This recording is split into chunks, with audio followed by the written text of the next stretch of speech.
Polisi menyita bukti berupa buku, minyak gosok, dan rekaman CCTV di rumah korban. Dari hasil penyidikan, motif penganiayaan karena tersangka merasa jengkel terhadap korban dan beberapa faktor internal lainnya. Atas perbuatan tersangka, disangkakan pasal 80 ayat 2 Undang-Undang Nomor 35 Tahun 2014.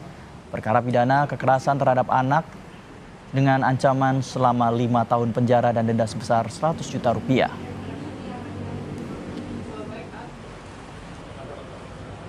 Motif berdasarkan hasil penyidikan dalam BAP, pengakuan dari pelaku motifnya adalah tersangka ini merasa jengkel dengan korban akibat ketika itu korban ingin diobati karena bekas cakaran yang ada di tubuh korban, namun korban menolak, tidak mau.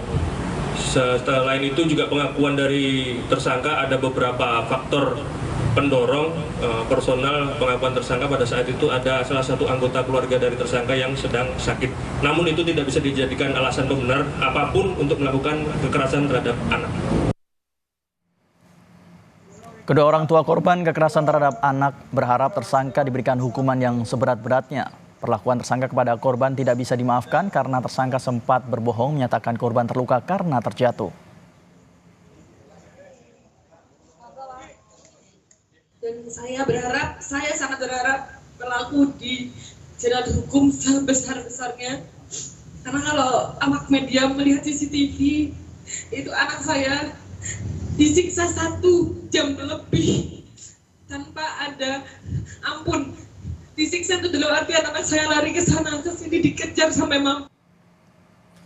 Saudara, untuk mengetahui perkembangan kasus penganiayaan anak selebgram Malang Agnia Punjabi, kita sapa jurnalis Kompas TV Nadifa Rahma di Malang, Jawa Timur. Selamat pagi Nadifa. Nadifa, setelah dilakukan penahanan, apakah masih ada pemanggilan saksi dalam kasus ini?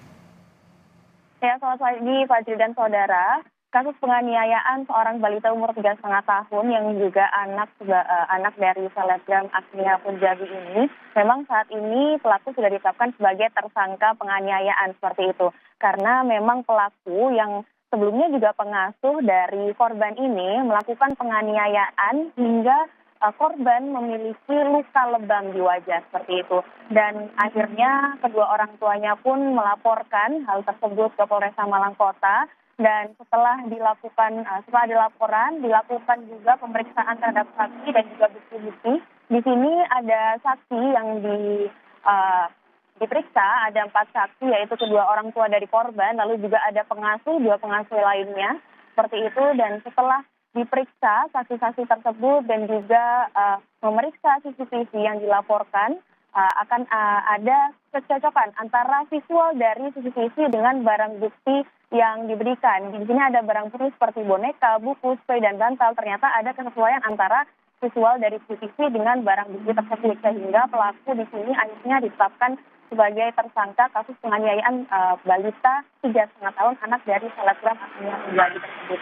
Nah, setelah ditetapkan tersangka dan juga melakukan pemanggilan saksi dan juga pemeriksaan CCTV, nantinya Polresta Malang Kota sendiri terus akan mendalami kasus ini dengan memeriksa dan juga memanggil saksi-saksi lain seperti pihak-pihak lain, yaitu penyalur kerja dari pengasuh ini, karena memang pengasuh dan juga tersangka ini didapatkan dari penyalur tenaga kerja seperti itu, dan juga sudah bekerja dengan Agnia Punjabi selama 1 tahun, sehingga akan dicek apakah ada kemungkinan kekerasan pada 1 tahun ke belakang. Selain itu juga akan dicek lagi CCTV, karena memang sudah 1 tahun ke belakang bekerja dengan Agnia seperti itu ya, akhirnya akan dicek apakah ada kemungkinan penganiayaan lain, dan juga nantinya tentu akan ada tes kejiwaan untuk tersangka seperti itu. Dan untuk korban sendiri saat ini memang sudah menjalani visum dan juga akan ada trauma healing untuk membantu korban sendiri. Seperti itu, Fadri. Ya Nadifa, bagaimana dengan ancaman hukuman bagi sang pelaku? Ya, setelah di pemeriksaan saksi, CCTV, dan juga nantinya masih ada proses pemeriksaan lagi ya dengan penyalur tenaga kerja, lalu juga pemeriksaan sisi lain terkait dengan 1 tahun kebelakang bagaimana apakah ada kemungkinan penganiayaan lain. Untuk saat ini memang sudah ditetapkan tersangka dan akan dijerat pasal 80 ayat 2 Undang-Undang RI nomor 35 tahun 2018 dengan hukuman maksimal 5 tahun penjara. Seperti itu, Fajri. Ya, dari pihak kepolisian masih terus mendalami apa yang menjadi motif kekerasan tersebut dan memanggil beberapa saksi-saksi termasuk penyalur pekerja pembantu pengasuh anak tersebut. Terima kasih Nadifa Rama melaporkan langsung dari Malang, Jawa Timur.